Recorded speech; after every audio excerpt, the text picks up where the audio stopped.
இன்றைக்கி நான் ஹெல்த்தியாக ஒரு கஞ்சி பண்ண போகிறேன். பார்லியும் கோதுமை குருணையும் போட்டு ஒரு கஞ்சி. பார்லியே லைட்டாக வறுத்து வச்சுட்டேன், ஆறிடுச்சு.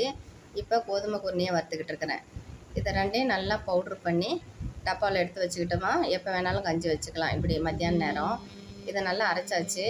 தண்ணிலையும் போட்டு நல்லா கரைச்சி அடுப்பில் ஏற்றிக்கலாம். தண்ணி கொதிக்க வச்சு போட தேவையில்லை. கரைச்சி அடுப்பில் ஏற்றி நல்லா வேக விட்டுட்டு ஃபஸ்ட்டே உப்பு போட்டுறக்கூடாது, உப்பு கச்சி போயிடும். அதனால் லாஸ்ட்டாக நம்ம சூடாக குடிக்கிற மாதிரி இருந்தால் அப்போவே உப்பு போட்டு கலந்து குடிச்சிக்கலாம். நான் ஆற வச்சு தயிர் போட்டு குடிப்பேன். அதனால் சரின்ட்டு கஞ்சி வச்சுக்கிட்டு இருக்கிறேன். அந்த அழுக்கு இதெல்லாம் எடுத்துட்டு அதுக்கப்புறம் நல்லா காய்ச்சி மூடி வச்சுட்டு ஆற வச்சுட்டு அப்புறம் தயிர் போட்டு குடிச்சிக்கலாம். இப்போ காஃபி தான் குடிக்க போகிறேன். ஏன்னா காலையிலேயே தயிர் சாதம் தான். அதனால்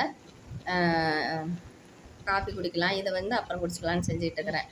காஃபி குடிச்சிட்டு பாத்திரத்தெல்லாம் விளக்கிட்டு அதுக்கப்புறம் தான் தயிர் போட்டு குடிக்க போகிறேன். இந்த தயிரை போட்டு இது நல்லா வெந்துருச்சு. இனிமேல் மூடி வச்சிட்டோமா இந்த அளவுக்கு வந்துருச்சுன்னா போதும், கெட்டி ஆயிரும்.